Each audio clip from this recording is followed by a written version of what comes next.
What up? It's Toki, everybody. We're here talking about the whole IPM setups, and we really want to start putting things out as fast as we can, because what we're trying to do is, come on in, Cannabis introducing. But what we want to do is bring everything in real time as fast as we can with the proper information from yours truly, Token Cannabis. So, Cannabis, what are we talking about today? Today we are talking about something that starts with my favorite letter. Oh boy. Diatomaceous earth. AKA the D. Oh, she had to bring up the D,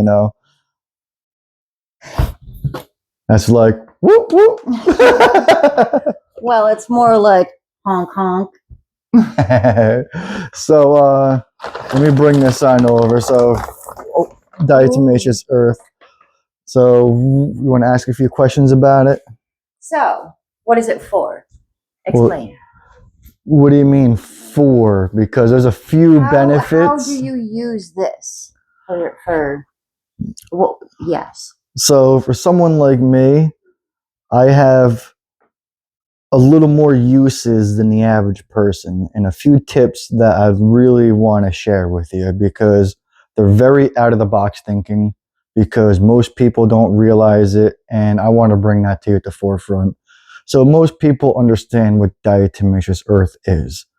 So, well, they use diatomaceous earth and they know what it does, as in it being a silica base and protective against soft pests.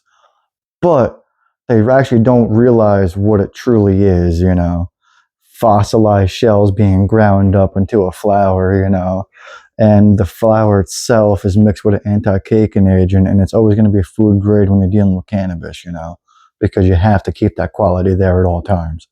And what this will do is, this as a whole is diatomaceous earth, right? Or the D, because we got to keep it funny here, people. You know who we are, and it's always about the D, That's what going through. Naughty, so I'm going to set this over here. So there's a few things about diatomaceous earth that do get overlooked. And one of the biggest things that get overlooked, and unless you're like a legit expert of the knowledge, this is something that I haven't really seen anybody do. So I'm actually going to drop you a little something that I've never seen people do. So diatomaceous earth. So now we know it's a fossilized, ground up freshwater shells and stuff, and it's ready to go. It's abrasive. It has hollow tube structures into it, and whenever a soft body pest goes over, say if these are the abrasive edges, it cuts them and then it dehydrates them and they're dead. So it can help with caterpillars, it can help with slugs, it can help with aphids, spider mites, anything that's small, soft-bodied. Now, there's another benefit to it. Well, there's another side effect of it. I shouldn't say a benefit. The pH on DE is an 8.5. So you theoretically don't want to overdouse your plant.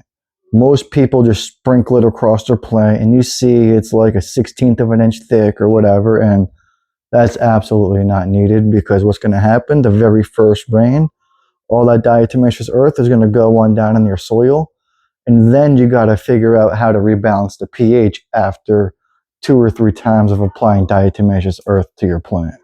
So then, how do you apply it? All right, so there's a few ways I would apply it, and when. There's very specific times when you're growing the cannabis plant. So when you first put your plant into the ground, you should always have a tablespoon or so mixed in with your nutrients, because your plant needs a silica. What that's going to do is, so when you put your plants into the ground and you see the wind going by and whatnot, and it's creating microfractures within the cell walls of the stem, the silica is going to be able to fill out the cell walls to be properly structured, so your plant becomes rigid and healthier much faster than one without silica. It's obvious when you see a plant with silica compared to a plant without silica. And when it's out in nature and you get those 30, 40, 50 mile an hour winds from the hurricanes or tornadoes and the wet season tropical storms, when you got buds onto it, it's a disaster waiting to happen if you're not feeding them proper silica. So I do like to feed in the very beginning a little bit of silica in the soil, and I use one of these here, very beginning of the season. Now this is how little you need to do. You can see a little puffs coming out like that. Yeah, I'm not going to do much. We're in the house, so I really don't want to overdo it.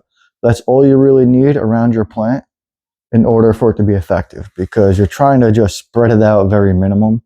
And when you do that, the caterpillars and everything, they just can't eat it. On to another point of it. So now diatomaceous earth does have a weakness, and this weakness is moisture. Anytime your D gets wet, I had to do it, and I got the giggle. So whenever the D gets wet, it becomes useless. Limp Biscuit, right? Not in this house. So what ends up happening is, as long as you can understand that it becomes inactive, as in breaking the skins of the pests or whatever, you can still add it to a bottle of water, say a tablespoon and a half, a couple drops of soap, add it to a 32-ounce water container, shake that thing on up. Shake, shake, shake. You got to do that. And then you start spraying your plant down. So as it goes through, it's going to dry, and then it's going to reactivate itself. And it's also another way you can regulate on how much you're using at a time. Because with a puffer, you need to wear a mask outdoors. Highly recommended, because it's an abrasive particle. But when it's wet, it doesn't go airborne as easy, So you can still wear a mask, but you're less susceptible of it being in the air. And what else here about the D? There's always something else about the D that will catch you off guard. So another thing with D, you want to put it on the edges of your garden bed, and you never want to foliar feed with it during the flowering stage, because you don't want to inhale it when you're smoking. So never use it during flowering. This is a strict veg cycle scenario. That right there is most of the ways to use D. Like, if I could see another scenario, is on the more of advanced mentality of it. So now when I'm feeding my plants, right, and I know my pH is going to drop, because whatever I'm feeding is going to throw it low. And after experience, you realize that. So now you want to boost it, but you can't over boost it with any one thing. So now, say if you have a 5.5, but you want to get it to a 6.3, so you end up adding like 3 tablespoons of DE and a half a cup of ashes from your fire pit. Now you got a perfect 8 to raise that up with your water, and you're giving yourself silica, phosphorus, potassium, and all the calcium elements you can get. That's another little trick that I use. I like to integrate it on every aspect I can, and I try to use as many mixtures that are a little bit different to tweak very specifically for certain weeks of a grow cycle. That's why we're coming out with a lot of very detailed, very effective ways to keep your plants healthy. Because as you know, if you're not on top of it, it's going to get smothered. And as you know, I always like to be on top. And she likes to smother. So yeah, we do have quite a few things. So we're going to start talking about, not today, but upcoming, as we start dropping stuff. We're going to start talking about neem oil, how to use it, when to use it, why to use it, and also why not to use it. We're going to talk about BT, Thuricide. That's what you really want. Thuricide's BT. And that right there is going to help you for a whole nother set of pest problems. Then we'll have pure neem oil, and the reason why you should get pure neem oil versus a premix and everything. We'll talk about citric acid, the benefits, not just for adjusting pHs of a leaf on a plant or raising it to kill any type of a pest or whatnot, but also what it does to the benefits of the vascular system of your plant itself. We'll talk about peroxide and the positives, and how it has a real lot of false positives that work but are bad in the long run, because it actually can kill your soil and make it neutral. But we're going to get into more detail on that coming up. We're going to get more detail into our IntelliLab magnetic stirrer and how to make silver thiosulfate at your house for pretty much pennies on the dollar. We want to show you the differences of using a pH meter, why you should use a pH meter, and understanding what the pH actually is. Like most people I know don't even know what pH is. So you have to ask them, what is pH? And then you understand the level of their thinking in the game. And then you got to go to the next thing. So what should it be? And then you got to say, well, how do you raise it? How do you lower it? What would make sense in this scenario? And the big picture starts to get painted and you can see the whole system come into play. And that's where I come into play really, really good. I'm a very, very good DIY organics. And I don't want to brag about it because there's nothing to brag about. Everyone can do this with the amount of time I have put into it. I just have put in multiple decades. And I know the benefits of everything that I have personally used. And I also know what didn't work. And some things you swear, your brain says, yo, that's a surefire bet. And all of a sudden, nature's like, yeah, right. It's like, honk, honk at you. You know, I knew you had to do it. So, yeah, we're going to be talking about everything from breeding to IPM, you know, because you have integrated pest management and stuff. We want to talk about the pump sprayers, comparing it with the battery one, because I have both. I have a 4 amp battery pump sprayer, and I also got this hand one here. I got the little 1 gallon pump sprayers. I got the little squeeze sprayers. And so overall, I can tell you what's like really good on different scenarios and scales of growing plants, whether it's a 3 plant grow or 10 plant grow or a multiple 100 plant grow.